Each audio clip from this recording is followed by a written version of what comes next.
What's up? Welcome to a new episode of Movie Schmovie. This is episode 289. I'm Steve, one of the co-hosts. I'm here with, as always, I'm Ron. And I'm John. Yes, that is the order that we always go in, and we've gotten great at it. Hey, Steve, why is 10 afraid of 2? Because I don't know. Because 289. Oh, 289. That's it. Uh, Classic joke. Yeah. I don't know why I didn't kick it off with that. It's like most people know that joke, so I should have used it. It was definitely worth interrupting your intro, though. It is definitely. I don't fault you for that. I'm glad you did. I'd have it no other way. 9. Yeah, the math carries if you carry. Yeah. Mm-hmm. This is gonna be a big episode, man. This is like a different kind of episode, only because we're gonna be talking about a lot of stuff. Reviews, basically movies, a series that we got access to that we were able to see that kind of all come out this week when this podcast releases on Friday the 5th. Most of them come out that day. There's a series that we're going to be talking about that came out on Wednesday the 3rd, the day that we're actually recording this. But yeah, we're not going to have any news today. We're not going to spend a lot of time talking about stuff that we've kind of missed over the last week between the episodes coming out. We're going to just jump in and talk about a nice variety of shows and movies that are coming out across a couple different platforms, some theatrical, some streaming. And yeah, just kind of go from there. Are you guys ready to do this? I'm ready. Is there any preference to how we start this? You want to go with the show first, movie? What do you want to mix it Let's up? go with the Frank Grillo first, man. Let's go with that. With the Frank Grillo. The Frank Grillo movie. Yeah, so this is a movie that's kind of been long gestating, kind of bounced around a little bit. I've seen a lot of information about Boss Level.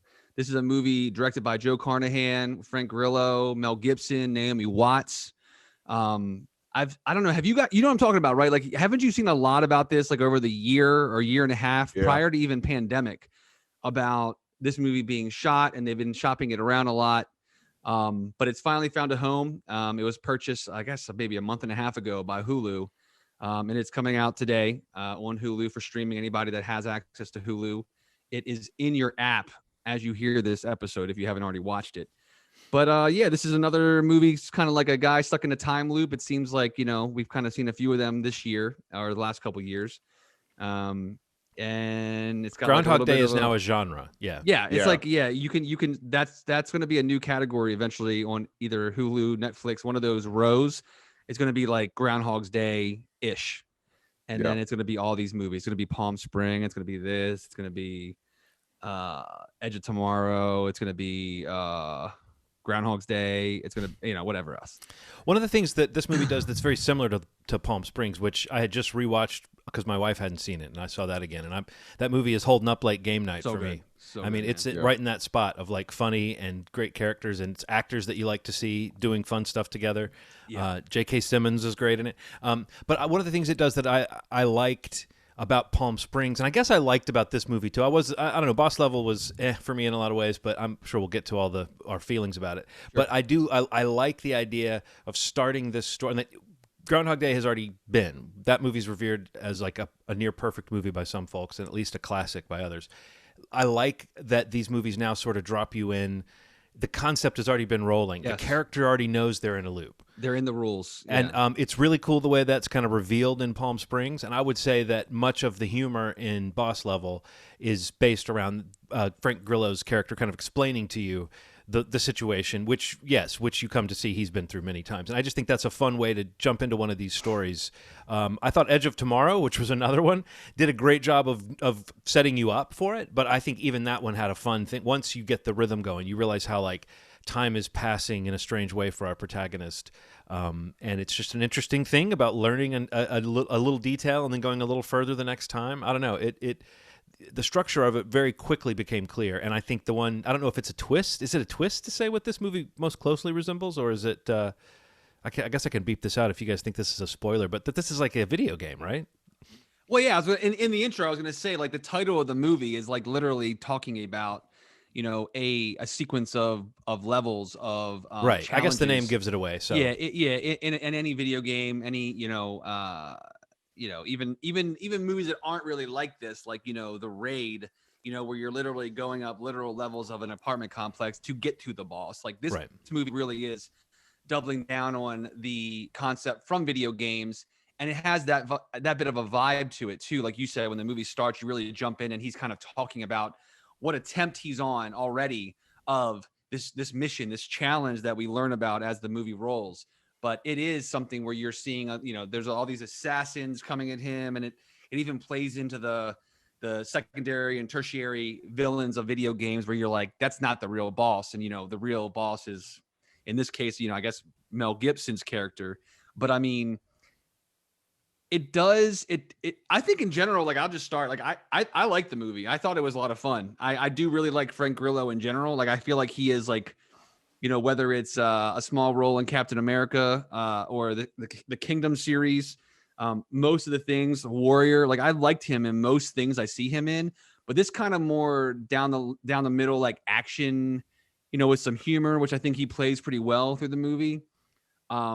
I kind of feel like it was kind of lean, and hour and 30 minutes, like, just kind of rolled for me. And I thought it was kind of fun.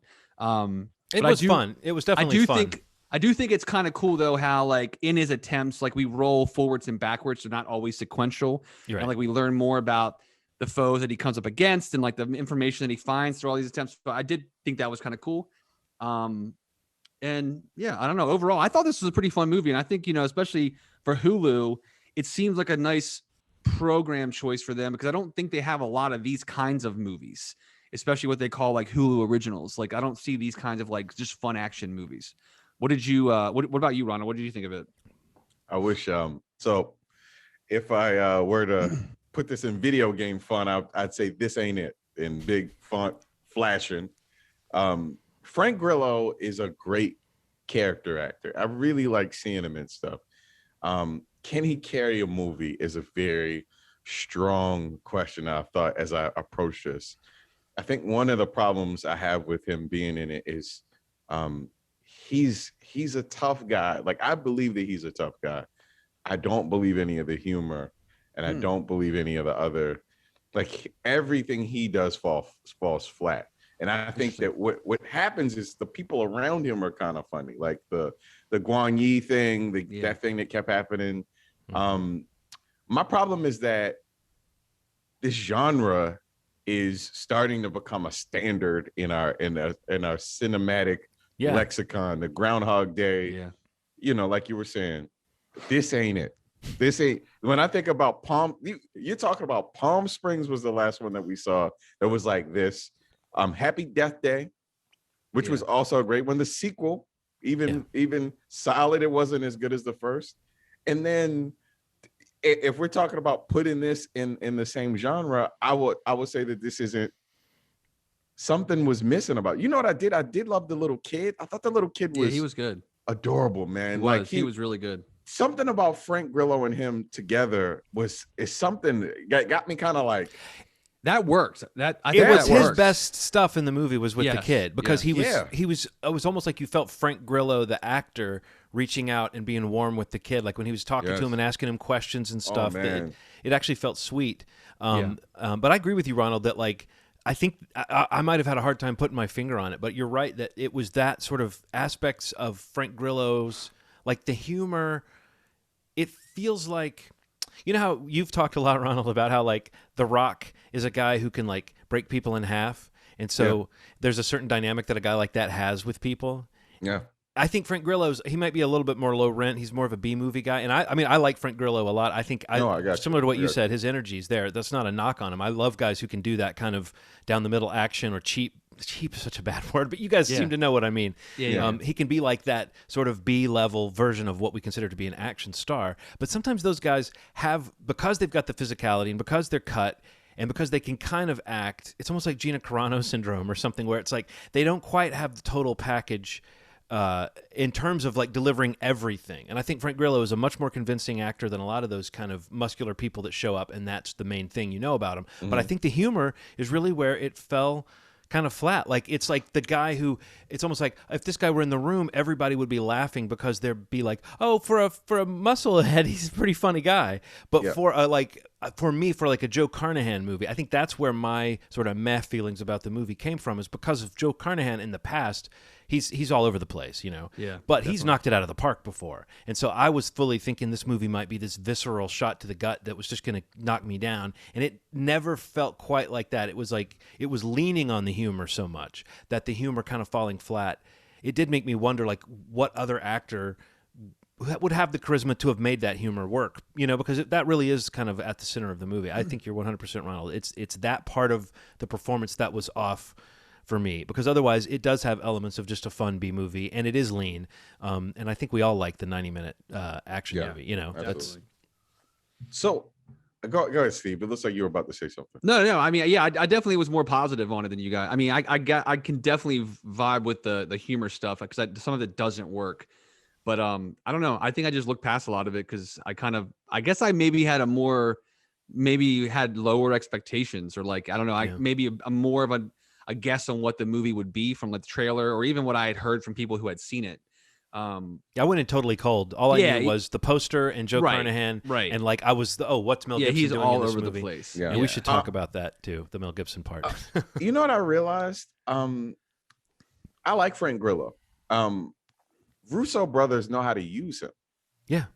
I figured out what it is. It's not the movie. I mean, it's not him. It's the movie. It's like, you remember how he was in was it Civil War? When he was like just kind of like an asshole. That was very snarky. And particularly in Winter Soldier is when he had the most to do. That's And what he I'm was saying. really Winter good at Soldier that. and then Civil War, like the follow-up to, he was just kind of a madman in the first 5 minutes of that movie. And then gone. Yeah, and then gone. But he was great. But here's the thing. I think that he can pull off something like that. You know what he would be great on? I think he'd be really good on The Boys. I think that Frank Grillo has the thing. It's just you have to write for a person like Frank Grillo, which means that like I think he's capable of funny, but in context, kind of. It's like it's not going to come from him being such a funny guy. It's going to come more from again the way the Russo brothers used him. Like you felt his kind of rage and his towards like Captain America, so to speak, and that becomes kind of funny, huh? In Kingdom, he was funny in Kingdom. Yeah. Like there were parts where he was reacting to someone's craziness, and he'd say something like, "Oh shit, I didn't think that was going to happen." He was good in his Purge movie too. I mean, as far as that goes, he was good in The Gray. Yeah. The fucking Gray, man. Don't tell me I wasn't thinking about the Gray. When this movie started, I was like, Joe Carnahan, Frank Grillo. I know. Bring it on, boys. When you said that, I was like, oh, John thought it might be The Gray. I thought it might be even like Narc. Narc, or what's the Narc? one? Oh my the one God, that was Smoking Vegas Aces? and had even that one I thought had like a sleazy, and this was close maybe to that, but I still felt like it was a little bit tidy and clean for that. Yeah. It didn't have that kind of sleazy grit that Smoking Aces had. I did like, and I referred to this earlier though, I really did like the video game aspect in the sense of when it becomes clear that he's going to get just a little bit further each time and figure out what there's that one scene where he's entering the building and it's very video game where it's like, nope, he dies, but he knows next time to do this. Oh, nope, that didn't work. Well, now he knows to do this. Oh, now that didn't work. Now, and it's like, it was cool seeing them reveal that. There was one thing that really made me laugh, like at the movie. Late in the film, after various things have been done, where it's very clear that the bad guys are doing everything they can to stop him, and they're very involved in his life, and they've murdered someone close to him. There's a part where he says, like 3/4 into the movie, he's like, I never thought they'd go after my son. And it was just like, what in the fuck made you think that they wouldn't like go, like your son's alone downtown? It just was a funny moment where he's like, wait a minute, my son, I've got to get across town. And it just felt like, wouldn't that be the first thing this character would have thought of? Right. I feel like there were lots of little logic holes like that made the movie feel like it was just kind of running on its own.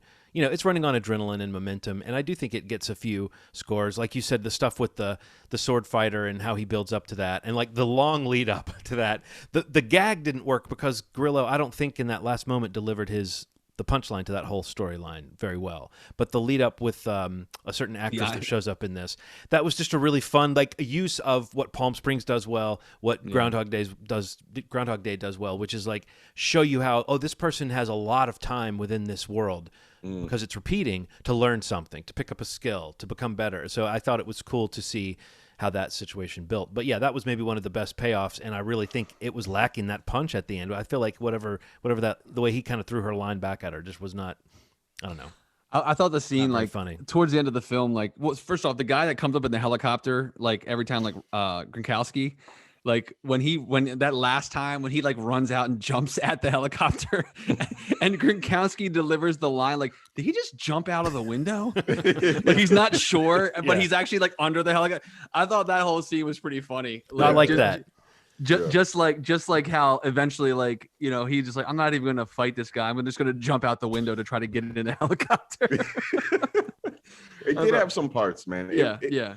Honestly, I think if you subscribe to Hulu, I'm recommending it personally. I think it's a silly, fun action movie. I do see the holes in it that you guys are discussing, and but I think it's also probably why it didn't come out for a long time, and you know, ended up selling to Hulu. Yeah. Supposed to come out in 2019, I think, was like when it was actually set for release. For a long time. Yeah. So Mel Gibson, what do we think about Mel Gibson at this point getting roles? How do you think he came off in this movie? Was it like a good use of? I mean, in some ways it feels like a very weird role for him to have taken, but in other ways it feels like maybe he's not getting offered that much. So is it more about Joe Carnahan kind of wanting that kind of factor in his movies, or being fine with it or something? I don't know. What do you think of Mel? I mean, take it or leave it. I mean, it really wasn't like a Mel Gibson thing. Like, it could have been anybody to me. Yeah. And I kind of feel like I saw that movie. Did you guys see that movie Fat Man earlier this year? No. Yeah, I liked him. I thought he was good in that. Actually, I thought he was really good in Fat Man. I thought that was actually pretty good use of Mel Gibson, like, you know, that what most people, you know, think of him as. Right. Well, the problem with Mel Gibson was never that he was a bad actor. Do you know what I mean? Like, it was never that he. And so he if it weren't for his bullshit and his flaws, he would be now coasting into that interesting, you know, late middle age, early old guy stage of a career where you start to do kinds of interesting things. But you know, he stuck to what he did that. What was that? The Mark Wahlberg, Will Ferrell movie, Daddy's Home 2. Daddy's Home 2, right. So, I mean, that was and he looked like just a piece of leather in that. So that's just how he looks, I think, that's now. Just I think so, too. Weathered face. He has scowled a lot, you know. Post-racist rant, man, I'm very interested in this run, man. Like, this is the thing. Like, if somebody gets him, you know, as a cool sort of, you know, wise man in a good movie, I think that he can come back. But don't you think his racist rant happened like it happened early enough that it's like somehow not in the current cycle? The problem but it could still come back. Like Dr. Seuss, who everyone's known about for years, it's just come to everyone's attention, and now they're not publishing book. I mean, which is like, you know, again, it's a step that people have been saying should be made for a while. But I remember years ago, people were talking about the racist shit in Dr. Seuss books. But it's like now's the time where people are doing things about it. So I wonder if like Mel Gibson would have the roles he's got right now if it were now that awful tape was coming out. You know, it's almost like people have forgotten. It's not that he had the racist remark. It's that he referred to black people like a pack of wolves. I know. I mean, That's the problem. It's not that he just said something. It's not that he just dropped the N-bomb. It's like he's like, here's a pack of wolves. Well, no, he said, I hope you get raped by a pack of N-bombs. You know, I mean, like it was. That's even worse. And he said, you're a C word, and I'm going to kill you and bury you in the rose garden. I mean, it was shit that was like, he was definitely like. Yeah, she definitely knew she was recording him, and she provoked him as much as possible. But at the same time, it was clear that this is a guy with rage issues who has a lot of hate. And at some point, you go, does this guy just say every nasty thought that comes to him? But then you listen to his background, and you understand he probably does have these arch conservative views as well. Yeah. So it's like. It was racist, but very poetic, man. I gotta tell you, I listened to that thing. I was like, man, I said, he's a good actor. He really sold that career destroying rant. I was very offended. I was also like, man, this guy, he should have been in literary arts. Like he has a future. He should have been in literary arts. A bed of roses, like maybe the rose garden might be important in their relationship. We don't know. Yes, it's nuts. But anyway, he was weird in it. There's no getting around. It's just weird to see him. He was phoning it in. He was just the cigar isn't a character. I don't know why it was so weird. Will Sasso randomly in it. That was Will Sasso, right? Yeah, that's nuts. That's nuts. I feel like half of his scenes I bought him as like a heavy, and the other half it felt like they were trying to do some kind of sketch thing with him. Also, Frank Grillo fat shaming everybody on the screen. Yeah, what was that about? I was surprised. Like, hey, fatty. Hey, what's up, fat neck? Hey, you need to do something about your weight. Hey, you need to stop eating carbs. Like, what? What was that? What was that? I don't. Yeah, that was weird. Strange, man. So boss level. There we get. There we Yeah. there we get. There we There we go. go. That was where there we went and there we go at the same time. There we get. On Hulu today. Yeah. Yeah. What's next? That's our review. It's That's on it. Hulu today. It's on Hulu. Well, I mean, I'm saying right. I'm recommending Yeah, it for all of right, its right. flaws. I think it's still a fun, Yeah. you know, kind of fun. It's an action easy movie. watch. It's an easy watch. And It it's is. like, Yeah. this is a nice little distraction. It's a fun movie to watch on like a Friday night, Saturday night. You know, you just feel like watching something that's cool. And his deaths are really funny. Like, Yeah. I know it sounds weird, but like there's some scenes that are They're just fun. when he goes through the bus Yeah. window, Yeah. I laughed every time. Well, right. It's got. I mean, again, it's got that Palm Springs thing of when the character's just like, I just want to reset this day now, and so they Yeah. do something really self-destructive or instant death. So no, it is again, it holds up in that regard too, as far as like it's a fun. It has its own fun sci-fi spin on the whole. What's going on with the looping day and everything? Like there is just like in Palm Springs, there's kind of a payoff to like what's happening. Yeah. That's worth sticking around for. So yeah, definitely. So we're definitely staying a fun ahead, I guess. I think I see a lot of movies now would be wait for it, but since everything's at home now, I think I've lost wait for it. So I feel like everything for me is a soft ahead, which means I don't know. I've lost my bearings, guys. You guys are gonna have to tell me if I've gotten too wishy-washy about these movies. But no. here's my new review. You're gonna watch it if you're gonna watch it. That's my new review. It's just a shoulder shrug. Yeah. At this point. Yeah. But Shrug emoji. Okay, so what else? What's do we next? see? What else were we going to talk about? Were we going to talk about Boogie? Yeah. Yes. Boogie. So Boogie's in theaters today. So that's a focus release coming out in theaters where theaters are open. And so this is the directorial debut, right? Feature directorial debut of Eddie Kwong. Yeah. DC's own. DC, yeah. Not far from here. Right.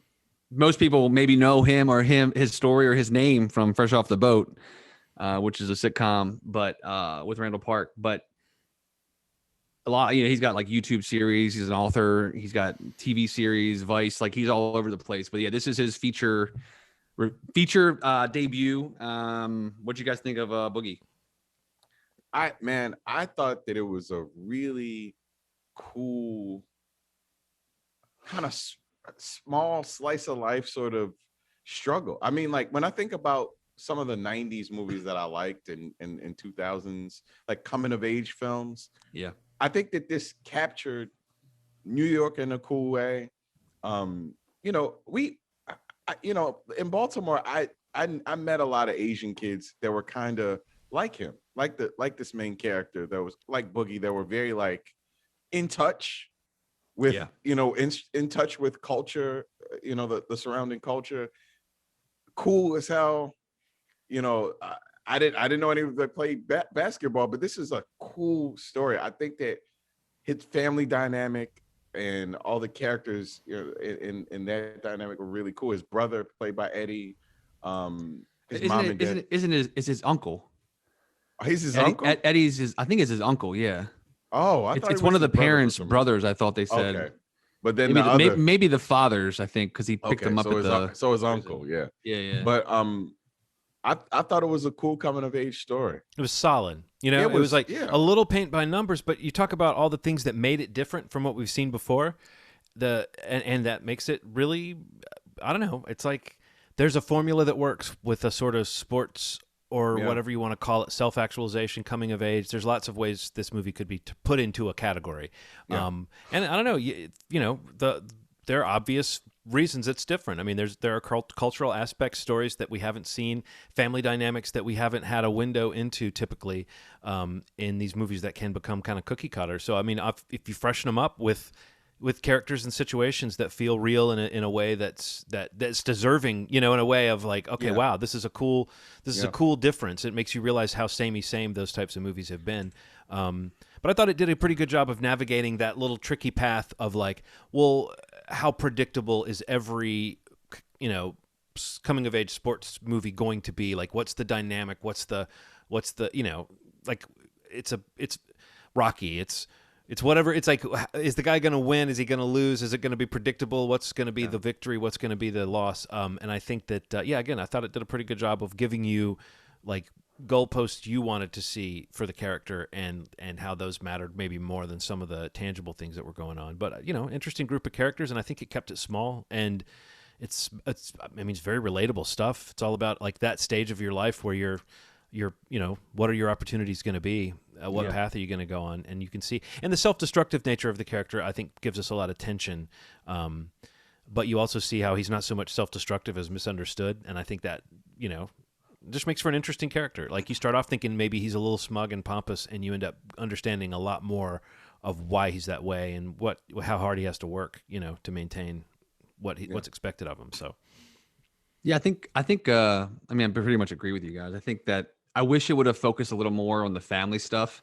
Like I feel like that is kind of like the movie's kind of starting and ending with this like story of the parents and like, the future that was predicted for them and, the future that they have. And I kind of wish we would have seen a little more of the family dynamic outside of, these dinner sequences, like where it really is just about like, an argument or the future that he has or doesn't have in basketball. So I wish I would have been able to see more of their dynamic together, especially the mother and the father, and kind of how much tension there was there. Because I really did like all those scenes a lot. But yeah, it's interesting because like I think it's for everybody that knows Eddie, from as a chef or restaurant. Like I said earlier, like they also know like his love of hip hop and basketball. Like seeing that in a movie, it's like makes sense that this would be like his first film that he makes when he's able to make one. And I do like the idea that you're seeing things that you don't normally see in these movies.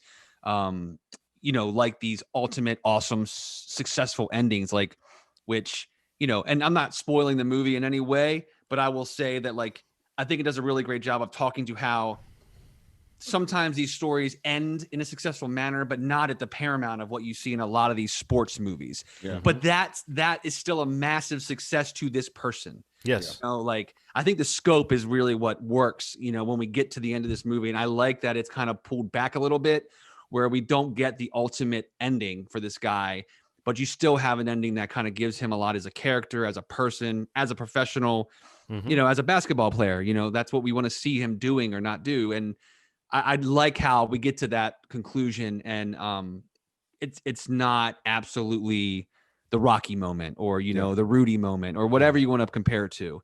So I did really like that. I liked him, the main character, the actor. I thought he was pretty good. But yeah, I thought Boogie was good, man. Like I was, again, I didn't really know too much about it besides Eddie's involvement in getting it made, and this is a recommend also for me. Yeah. It's another easy watch, frankly. I mean, it's another, really, and it's also for this type of movie. It also is short, like 90 minutes or so for this one as well. Which I mean, this type of movie is almost always 2 hours, cracking 2 hours, and also has a whole lot more in it. And I do think that maybe that if it had more of the family stuff, that's the kind of movie we would have gotten. But I know what you mean, Steve, that those scenes were particularly interesting. I really liked the scene where a scout is about to come visit the house and they're setting up for the scout. That scene was like funny and kind of revealed so much about the mom and the dad. And, even throughout the movie, you're getting a feel for how the movie's presenting their relationship in a way that's very stark and very bracing, but you're not really meant to have like clear, simple feelings about what's happening with his family. You're meant to just kind of realize how complicated it all is. I don't know. It was I want to mention interesting three quick things. Taylor Takahashi, who plays Boogie, is really good. Naturalistic. I want to see him in more stuff. Taylor Page has been killing it. Who plays Eleanor, his love interest? She's been in White Boy Rick, Ma Rainey's Black Bottom. She's going to be in the upcoming movie Zola, which is about the Twitter story that went viral, which is one of the most insane stories I've ever heard in my life. And the big villain in the story, Pop Smoke, rest in peace. He was a rapper that was killed about it's been a year. Jesus, man. She was really good in this. Yeah, she was really good. Taylor Page is really good in it. The hardest part to watch was them trying to convince us that Pop Smoke could play basketball. I did not believe that guy could play basketball. It was very apparent that he was a star that they were trying to make look like he could play basketball. Boogie was good. Pop Smoke was like, But rest in peace. I thought he was good though. I thought he was a very good, super racist villain. Yeah, he was. It was a fun film to watch. He had so many racist snaps to say to him. It was crazy. I didn't know if you were saying his character was racist. You were saying no. He was racist in the movie. Okay, because I was wondering like if there was any cultural baggage there. But I thought, yeah, he was interesting because it's that whole. I mean, it's reminiscent of Rocky in that there is this villain, but you also get that feeling that on some level the villain is in this, like there is something more to it. There's a little exchange or two that shows you that it's, it's, for lack of a better way of putting it, it's all in the game. Yeah, absolutely. And it's about earning respect, and I don't know, it was a nice, kind of a heartwarming movie in some ways, which is weird because it's got some pretty rough scenes in it. But it does. No, Boogie. I guess we're all saying that's a go ahead. That's absolutely. Go ahead. See that. Now, coming to America. Are we doing this? Are we doing this? Let's talk about the other one first. Let's save that for the end. Okay. Let's save that for the end. Oh, that's right. We're going to do Let's the show. come to that at the end of the show. Okay. All right. Okay. Let's come to that. That's what I'm saying. That's what I'm saying. Dingity ding ding. Yeah, so let's talk about the Netflix series, The Murder Amongst the Mormons. So this came out Wednesday, the 3rd. This is the one that I mentioned earlier. So this is on Netflix now. This is like a 3-part docu-series. I know Jared Hess? Yeah, Jared Hess. Jared Hess and Tyler Meacham are the co-directors of the series. But this is basically about a bombing in 1985, kind of all centered around like a collection of LDS Latter-day Saint documents, historical documents, books. There was like this little group that was like collecting and trading them and buying them. And there was an event in 85 in October where a building was bombed, and then there was a bomb at a home, and a lot of stuff happens. And it's like this series is basically following the circumstances around that, around the Mormon religion, Latter-day Saints, and ultimately, revealing who was responsible for that bombing and the implications of that, and kind of how it impacted the religion, the following, the community that it happened in, and all that stuff. 3 episodes, roughly about, I guess, an hour each, just under an hour each. About 3 hours total, yeah. And I think we should kind of stay away from spoiling anything for anybody that didn't know the story. I knew about it before I saw it. So I didn't, but I do think there's a focus on not spoiling the story. Yes, so there's like a world within the world that this show reveals, and I think spoiling that for the viewer would be spoiling the fun of watching it. But you're right that it centers around these documents and like why they're important and why people are trading them and stuff, and that part is really interesting. Mm-hmm. I only saw like an episode and a half of this, but I thought it was. I mean, you hear the word murder in the title of something, and there's always like right now there's so much of these true crime things, that documentary series, that you go like, is this a good one, or is this one of those that's going to peter out and not be that interesting? I would say at 3 episodes, being halfway into it, I'm still pretty engrossed, and I think the story warrants the time it's being given. Yes, and the storytelling moves at a clip, and it's telling me, like I said, it is a world within the world. It is something I'd heard about but never knew just how intense this world could be. It reminds you of things you hear about Scientology. Yes. I think Mormonism is still like a recent enough. It's got a recent enough vintage as a denomination or a faith that the origins of it are still very human and still very mired in like human interaction and human artifacts and stuff. So I think there's this room to be like, oh yeah, there's like an organization behind this church that's very powerful and possibly kind of scary. It's wild, yeah. What did you think, Ronald? Did you have a chance to check it out? Yeah, so I watched it. I mean, anybody that knows me knows I have a real problem with documentaries in general, mostly because anybody can make a documentary, and some of it is loose, honestly, and some of it has to do with like parties involved with the story being involved in the documentary, and that is kind of what makes me uncomfortable. I don't want a story told with people that aren't involved with the story. I don't want it unless it's something that's like. See, I feel the opposite way. I feel like if people involved are telling the story, you get like get something that's questionable, that doesn't have the objectivity you kind of. I don't mean them telling it, but in it. so much. Like I just mean like I know what you mean there. Yeah. Yeah, if you're talking about an event, you should at least have 2 or 3 people that have been in. You got to get close to what you're talking about. Unless they've been blown up, unless they've been blown up, that's a different thing. So I have a real hard time accepting sometimes when somebody presents to me a story that has none of the people that were in it involved in any way, shape, or form, given any like firsthand account of what happened or any of that stuff. This is the opposite. This comes from a perspective that I think is really interesting. Like the parties involved are the direct parties involved, the people that can speak, obviously. Mm-hmm. And I think that this story is honestly something that should be made into a film. It is so strange. Yeah, it could be made into like an HBO series. I think you could do like an intrigue in in the Mormon Church kind of story. The level of deception, I'll say that, the level of deception that goes into the acts that are committed in this documentary are insane. And the fact that the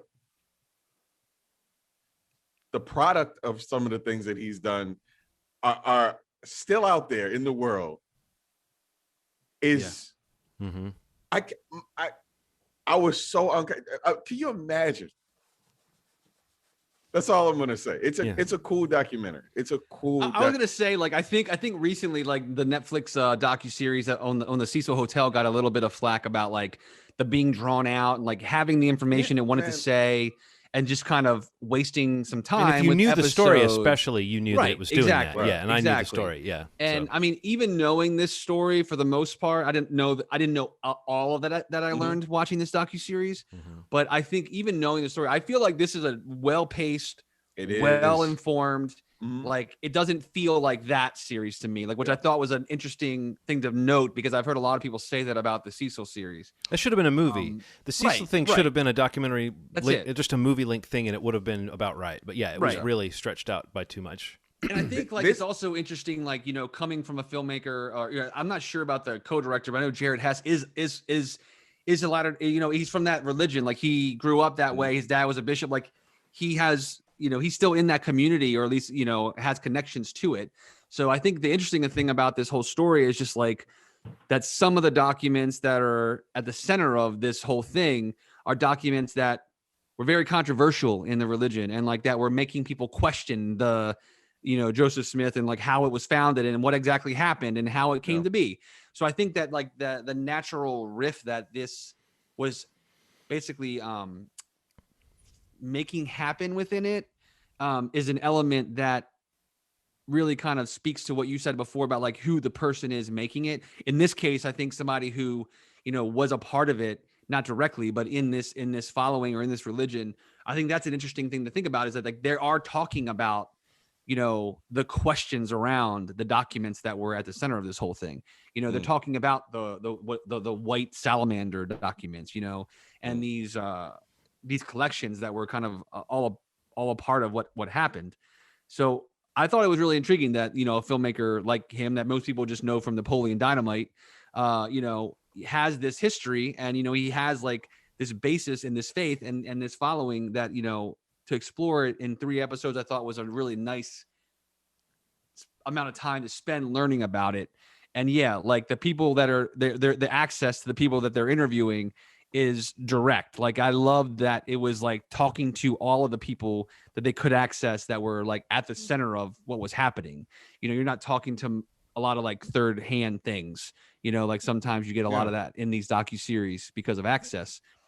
Fortunately, a lot of the people that they talk about are still here and they talk and they have a lot to say. And I thought that was really interesting. Yeah. This is a definite recommend for me. I thought this series was great. Solid, man. It was. I'd recommend finishing it, John. Like it's it's really good. As soon as we finish recording, Nikki's coming back downstairs and we're going to finish it up because she was like, because again, it's these we watch. I think you watch these too, Steve. I know you're not as sucked in by him typically, Ronald, but I think you watch whenever there's like a new crime doc on Netflix. You might watch it, or I don't know if you and Aaron kind of make a note like, oh, there's one this weekend. We can watch this show.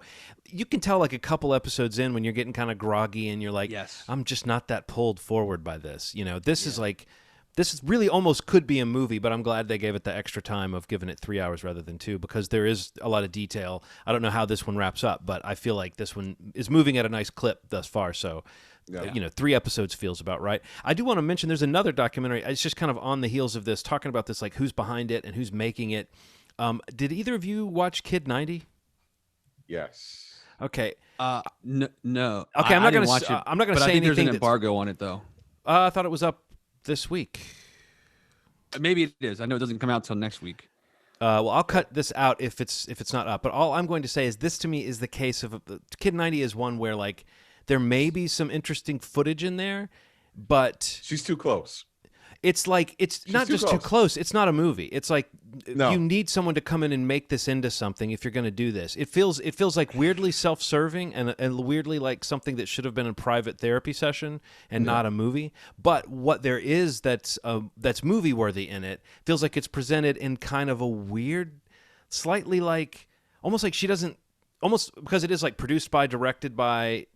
She's the main face in it. I feel like she starts telling you what she's learned from the experience of making this documentary about halfway into it. And then there's like 5 talking heads of her saying, watching this footage, I just really realized I didn't notice at the time what my friends were going through. But she says that so many times. It's only like an hour and 10 minutes long, and it feels like twice that long. Oh, no. The really interesting stuff, though, and you might agree, Ronald, like early on, there's some footage, like just behind-the-scenes footage of the group of friends she was running with. That's like an insane group of like Hollywood stars, like kid stars, and then I think some of the present day interviews she gets with some of those people, Mark Paul Gosselaar, Brian Austin Green. I mean, these aren't people that I think about that much, but their experience as child stars is kind of interesting to me, like what that feels like.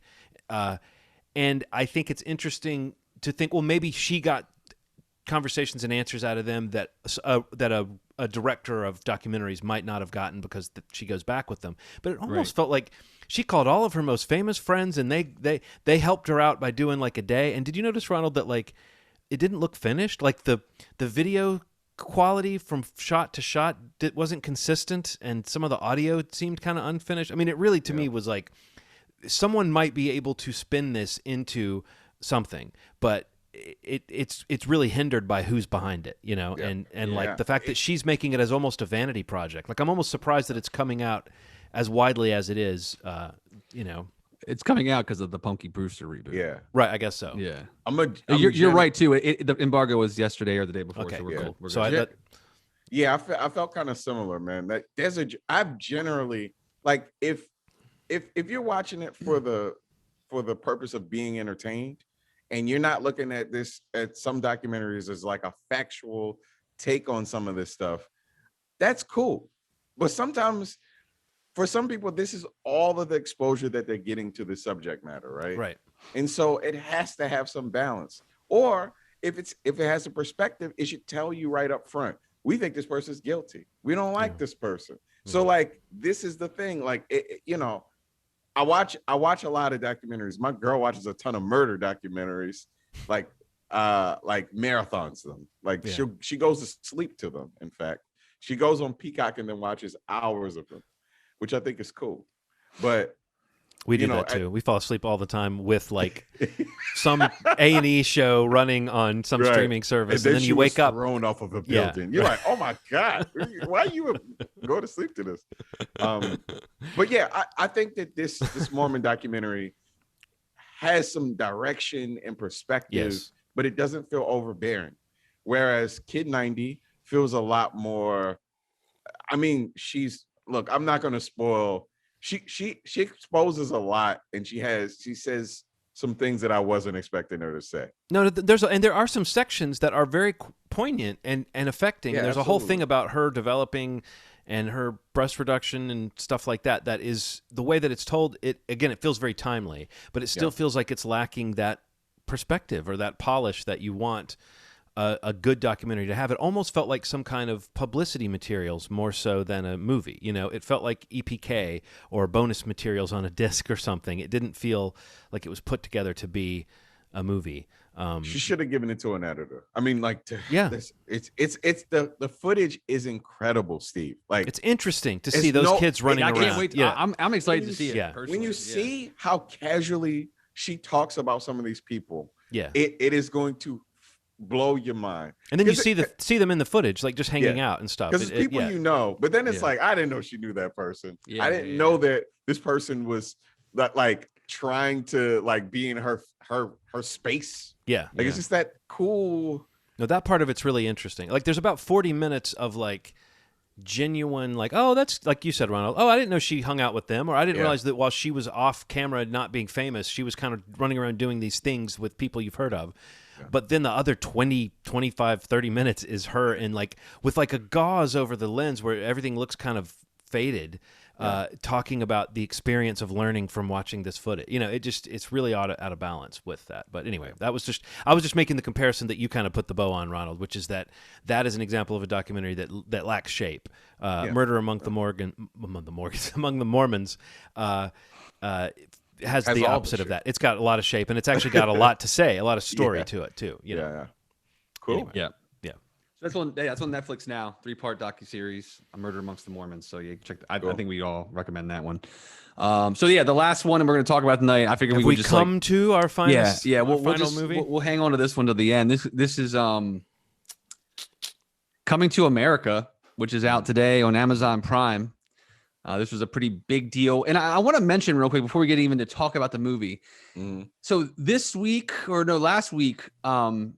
we kind of skipped news today, but as it relates to this title, there's something very interesting about the whole announcement of Paramount Plus launching this week and the logic of them having Coming to America and not releasing it when Paramount Plus launches, but instead selling it to Amazon. And there's probably a lot to unpack there because that's like a blockbuster title in ways, you know what I mean? To a lot of people, to a lot of studios, like that's what it was going to be to Paramount until they sold off like basically all their movies during the pandemic. But it was very interesting to me that during that presentation, they talked about all these movies that they held that they were going to wait to release in theaters, and some maybe coming out on Paramount Plus after a certain window. But it was pretty striking to me to think that on the day after they launched their new branded service, which they don't even really have that much content for, new content, the day after Amazon's releasing their huge Eddie Murphy, comedy classic sequel, however many years later. So I don't know. I just wanted to put that out there, what you guys thought of that before we even got into the movie. I mean, it's very telling. Yeah. I guess what I really want to know before we start talking about it, on top of that, so I think it's very telling about how they felt about the movie, right? To like, I don't see a bit of Paramount branding on this movie when we started watching it. Right? Did you see anything about Paramount when the film started? Yeah. It's actually got the mountain in. They produced it, so it's still. But it's also one of those stuff. where like they make the mountain part of the opening of the movie too. The Paramount mountain becomes like the part of the scene. So yeah, they really lean into it. Okay, so I think Paramount was proud of this movie when they were making it, and maybe I'm tipping my hand about how I might feel. But how do you guys feel about the original Coming to America? I guess that's what I'm curious about, because that plays a part in all of this. I mean, right? I think it's one of those movies that I feel like I remember it fondly, and I feel like most people probably do for some reason. It's kind of a cable classic. I feel like it was all over like Comedy Central or whatever when I was a kid. I've seen it probably 30 times or something, and I've seen scenes from it 100 times. Right. I just think it's one of those it's a comfort food movie. It's hard for me to say how I feel about it as a movie, but I think that it works, right? I mean, and it's like Eddie, a strong point for Eddie. It's got some funny stuff in it with the barbershop guys and the different characters. Arsenio Hall's really good in it. I don't know. I feel like he's great in it. Yeah. I mean, I feel like Coming to America. I mean, I don't know if the argument of does it hold up. I don't know, but do I like it? Yeah, I think I think it's a solid movie, and it would definitely be if I was making a list of successful Eddie Murphy vehicles, I would definitely put it in that list. So okay, cool. Yeah, I think pretty highly of it too, man. It was a great movie that kind of allowed Eddie and Arsenio to be super funny and had some emotional beats that I really enjoyed. So coming fresh off of this, the first one. So they made a quickie sequel to it. Fresh off of it. Fresh off of it. 30 30 years, fresh off 2 years, 3 years. So is that? I mean, what do we think of that? Like the comedy sequel thing? We've talked about this with a lot of movies. There's a window during right. We are now in the time where everything's getting a sequel, and everything's getting things that you didn't think would get a part two are getting a part two. So that is something to consider. But generally, I do think there's something about sequels that they kind of need to come much later when people are really hungry for something, or it needs to be when people are still sort of feeling the vibe. And I just don't know if this movie. Like, yeah, why now? I think, Paramount Plus might be the reason. I mean, who knows why now? I'm sure Eddie Murphy, he seems like he's trying to remind people, like going on Saturday Night Live and doing different things. He's trying to kind of get back into, like, what we used to think of him in a way, it seems. But I don't know. I don't know what motivated this movie now. I don't know why because I know it probably had been kicked around for a long time. It probably had different scripts and different versions over the years. Yeah. So wasn't Tracy Morgan supposed to play his son at some point, and then he kind of aged out of doing that? Right. Yeah, I don't know. Like I think it's like we've seen too many bad examples of like waiting too long. Or if this is even longer than some of the ones I'm thinking of. Yeah, Zoolander too. Zoolander, Zoolander. Anchorman, like things that are like, so long, even if it's like 10 years or whatever. This is, you're talking 30 some years or 30-ish years. So this could fall into the category that you're saying, like where it's been long enough that people just want to see more of something. Yeah, or just like, seeing people like older has got some novelty right. to it or something. Or but it's kind of weird though, because you've been hearing about this for a while, just like we've been hearing about like another Beverly Hills Cop sequel, forever, the movie. But what's really weird is that you see Eddie being present in other ways, and like you get this, you get a reminder of like how great he really is. Like Dolomite was great, like he is great in that, like, and it's kind of crazy. Yeah. Me, just to start it off, that like this comes out a year and a half ish later, and this does not feel like any good version of Eddie Murphy to me at all. No, he's honestly, he kind of disappears from the movie. Yeah, he's not in the movie a whole lot. Like I made a point later to like Akeem is in New York City, like learning about rideshare when like the coup is happening back home, and right. his I'm just, that to me was like, wow, this movie really does not know what to do with this character at a certain point. I realized that, and I realized, oh, that is why I'm not getting a lot of Eddie Murphy from this. He had a couple of funny turns or funny lines in the barbershop character. Some of those line readings, there were a couple of jokes that made me laugh in that, with those funnier characters, but even that stuff felt kind of like wedged in and reheated, and like, let's get as much of this. Like there's like them showing up at the end. I guess I'm trying not to spoil things, but like characters showing up where they shouldn't ought to be in movies, right? Is kind of weird to just me. To have that character in it. Yeah. Right. I think, I have kind of an obsessive amount of love for Eddie Murphy, and I think, so we talk about sequels and remakes a lot, and I think that the bottom line is that you don't love the person if you would do this to them. I know that sounds weird, but I don't think this is a time thing. I think this is like it's almost like if I know you two, right? I know who you guys are, and you may have slipped on some ice one time, and every time I come to you, Steve, I bring up that you fell on ice. I'm like, Steve, you don't want to fell on ice. That's essentially how this script was written. It was written like it was a highlight reel of things that happened the first time. Yeah, and I don't constant callbacks and like callbacks to callbacks, and you don't understand what made this movie work if you write it like that.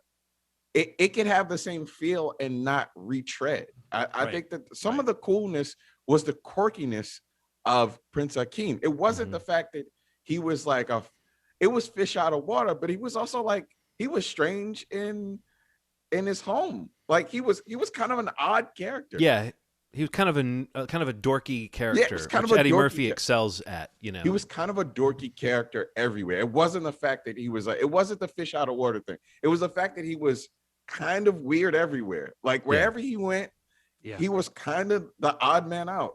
But he was lovable enough. He was interesting enough. And I'm serious, man. I don't think I think if a Coming to America 2 came out 2 years after that one came out and did this, I think this still would have been representative of the problem with sequels. And some of that is like people want a remix of that. People don't want to see you do the exact same movie, the exact same beats at the exact same. You could time it to a T. The things that they were trying to, they're like, this is that character doing this instead of Akeem doing this part. This is it. And 3 musical numbers during the movie? 3 or 4, right. yeah. It was 3 or 4. Crazy. No, yeah, it was 4. It felt really padded. 4. 4, because I forgot about the other one towards the end. Why would that exist? Why should that exist? The first one did. I mean, like, it was awful, man. It was awful. Erin this is very bad. Her mind. Like, I love that movie, but I don't love it as much as my wife. Yeah. My wife was melting down. There was a point where she was just like, I want to turn it off. I'm like, we got to see this through. Maybe it'll get better. You were duty bound to watch it. She could have left. It also has like, did you guys also feel like it like really felt like cheap?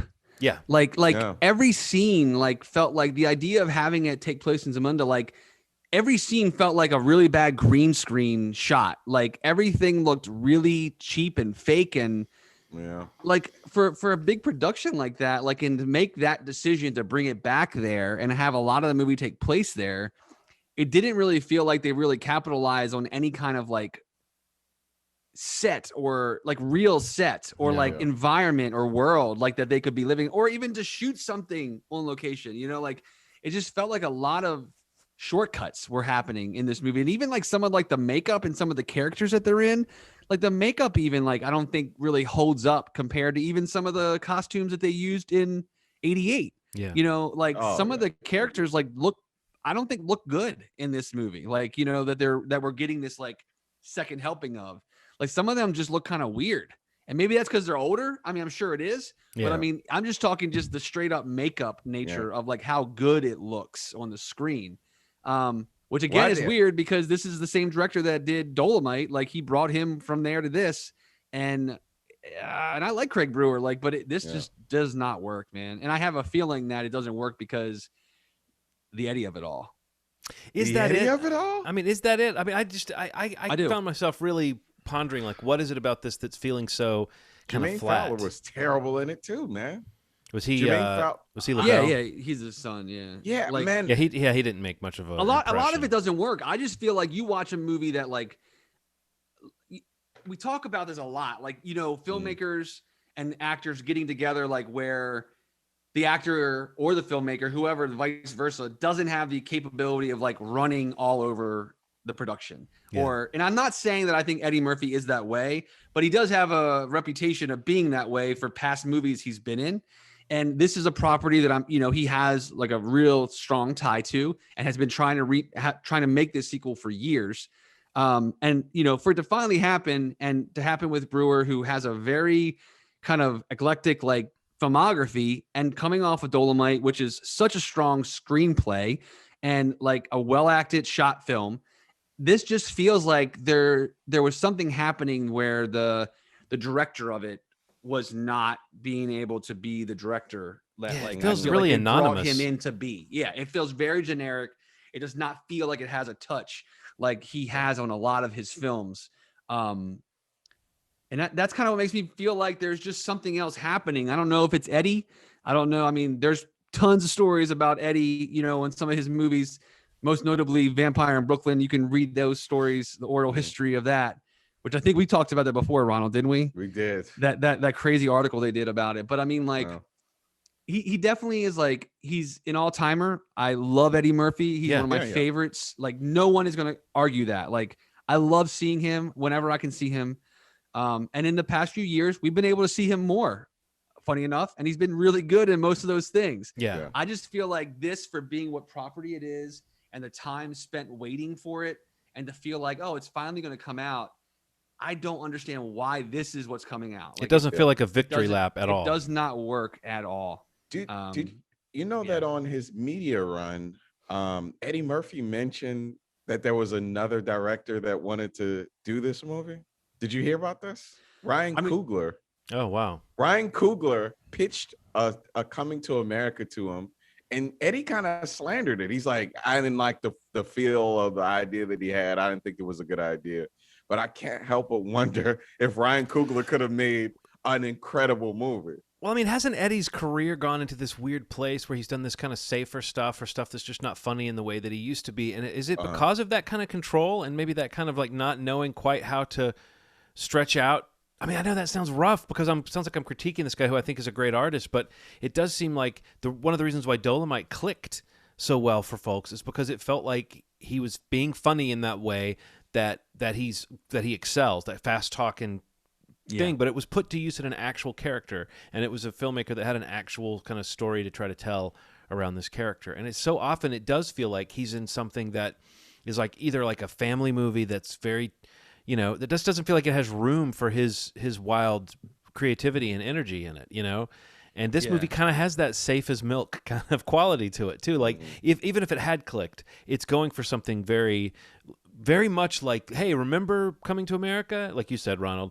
Oh, remember everything about that movie? Here's a little extra spin on it. But now Eddie Murphy is basically a secondary character in the story, and he's almost like to the point where, honestly, like I said, like he's relatively useless to the point where late in the movie you're realizing that he's literally done nothing that shows any kind of growth. Like even at the end of the first movie, he seems to have grown more than he has in this movie. And so you realize it's been 30 years of him doing nothing, and he's now motivated. I don't know. It just feels like this movie doesn't know how to set his story up, doesn't know how to create new story for him without setting him back in a way.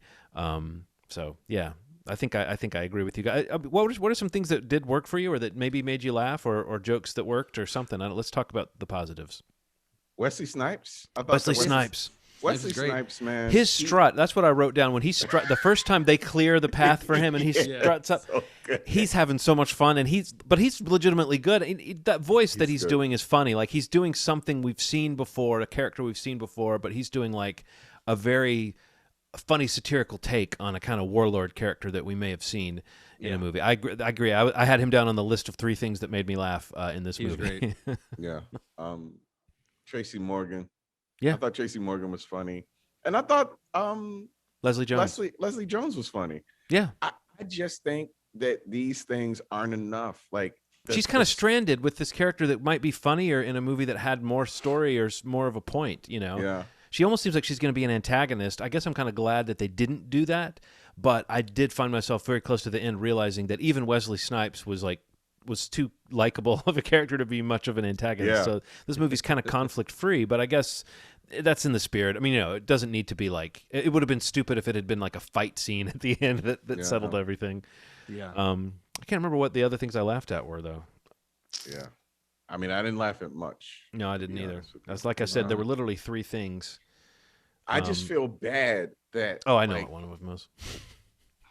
When people see this, we were talking about this. We're very curious to see how people accept this or don't accept it. It's just, go ahead, John. What do you say? I just don't want to freak. At the barbershop, there's the guy that they kind of get into a little scuffle with, and he storms out, and as he's leaving, he's giving his money to Eddie's character, and Eddie says, "Don't put money in my hand all rough."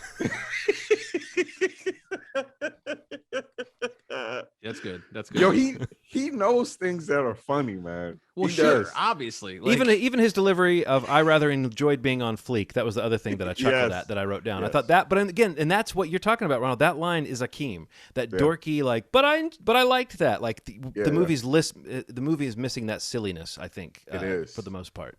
Yeah, man. It was a quirk to it that just didn't exist in this movie. That was replaced with like almost like slapsticky stuff. Yeah. And I think that like I liked that Wesley Snipes' character was kind of heightened, but it felt like everybody. The thing about Coming to America, everybody wasn't like that. No, there were a couple characters that were like that, but everybody is dialed up to like a crazy degree, trying to be funny. That's the thing, trying to be funny. Yeah. I liked Louis Anderson's scene in the original when he's talking about moving up, and McDowell's.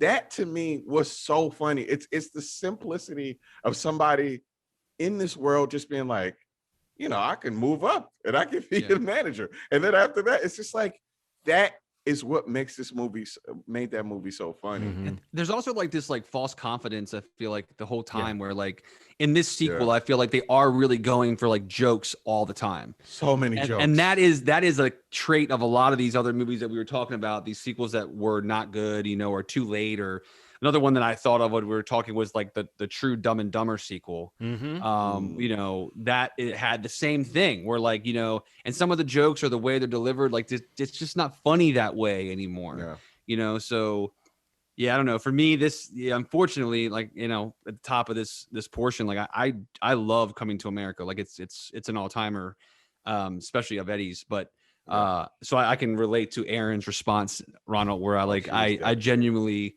felt a little bit of a challenge to like really finish the movie because it just didn't work for me at all. Do yourself a favor, go see the PVOD of Coming to America has been restored, has a 4K restore that just happened pretty recently. Check it out. Like it's a gorgeous film, still a gorgeous film. And don't see this one. Avoid it. Yeah, I would say that. We had a pretty positive run going, and then it's like, let's just bring it down. And it's just ended on a downer of a note. Don't see that movie. Something I binged recently. I just wonder if either of you have seen or would have any thoughts about. I was saying, what else have you guys seen? Have either of you guys watched Years and Years? No. What's Years and Years? Okay, it's a 6-hour British miniseries that's on HBO Max right now. Maybe watch it. I just had all kind of. Is that Emma Thompson's in that? She's in it, and it's got Rory Kinnear. I saw other people whose faces I recognize, but I don't know for sure what I've seen them in. But I mean, honestly, it sucked me in for the full binge, so it definitely has that going for it. But it definitely is one of those things. If you see it, you'll know what I mean. You definitely want to be like, I want to find someone who's seen this and find out what they thought of this or that, or that character and what they did. But Years and Years, I totally binged that, and it was I don't know. I mean, it's really interesting how it tries to react to current events and the way that it approaches a story, where it starts in like the present day and then tells the next 10 to 15 years. And it uses montages, and it's satirical and has some moments that are very over the top and crazy, but it actually kind of tries to hew close to world events or things that might happen.